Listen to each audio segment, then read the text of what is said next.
ಓಂ ಸಾಯಿರಾಮ್. ನನ್ನ ಮುದ್ದಿನ ಮಗುವೆ, ಇಂದು ನೀನು ಏನು ಮಾಡುವೆಯೋ ಅದು ನಿನ್ನ ಭವಿಷ್ಯವಾಗುತ್ತದೆ.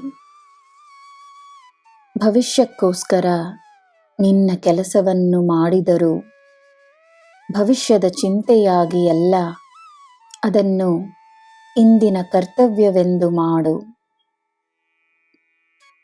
ನಿನ್ನ ಭವಿಷ್ಯವನ್ನು ನಾನು ನೋಡಿಕೊಳ್ಳುತ್ತೇನೆ.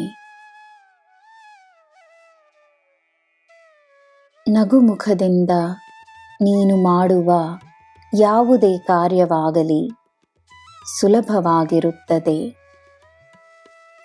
ಸಂತೋಷವಾಗಿರು. ನಿನ್ನ ಅಸ್ತಿತ್ವವನ್ನು, ನಿನ್ನ ಜೀವನವನ್ನು ಸೃಷ್ಟಿಸಿರುವ ನಾನು ನಿನ್ನ ಜೀವನವನ್ನು ನೀನು ಉತ್ತಮ ರೀತಿಯಲ್ಲಿ ನಡೆಸಲು ನನ್ನ ಮಾರ್ಗದರ್ಶನವನ್ನು ನೀಡುತ್ತೇನೆ. ನೀನು ಚಿಂತಿಸುವ ಅಗತ್ಯವೇ ಇಲ್ಲ.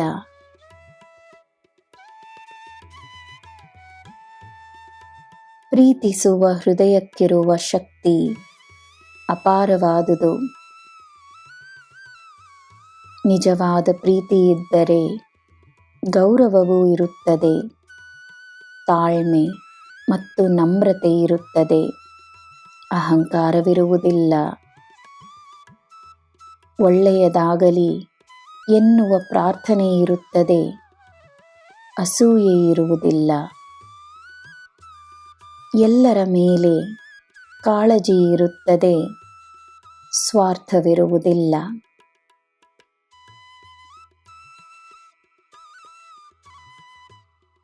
ನಿನಗೆ ಏನು ಬೇಕೋ ಒಂದೇ ಪ್ರಯತ್ನದಲ್ಲಿ ನಿನಗೆ ಸಿಗಲಿದೆ. ನಿನ್ನ ಶ್ರಮ ನಿನಗೆ ಫಲವನ್ನು ನೀಡದೆ ಹೋದರೆ ಫಲ ಸಿಗುವ ಸಮಯವೂ ಬರುತ್ತದೆ ಎಂದು ನಂಬು. ಏಕೆಂದರೆ ಶ್ರಮ ಮಾತ್ರ ಎಂದೂ ವ್ಯರ್ಥವಾಗುವುದಿಲ್ಲ. ಫಲದ ಸಮಯ ಬಂದಾಗ ಫಲ ಮಾತ್ರವಲ್ಲ, ನಿನ್ನ ಪುಣ್ಯಗಳು, ನಿನ್ನ ಆಶೀರ್ವಾದಗಳು, ನೀನು ತೋರಿಸಿದ ತಾಳ್ಮೆಗೆ ಬಹುಮಾನ, ನನ್ನ ಒಂದು ಉಡುಗೊರೆ ಎಲ್ಲವೂ ನಿನ್ನ ಕೈ ಸೇರುತ್ತವೆ. ನನ್ನ ಮಗುವೆ, ನಿನಗೆ ಎಲ್ಲ ಶುಭವೇ. ಜೈ ಸಾಯಿರಾಮ್.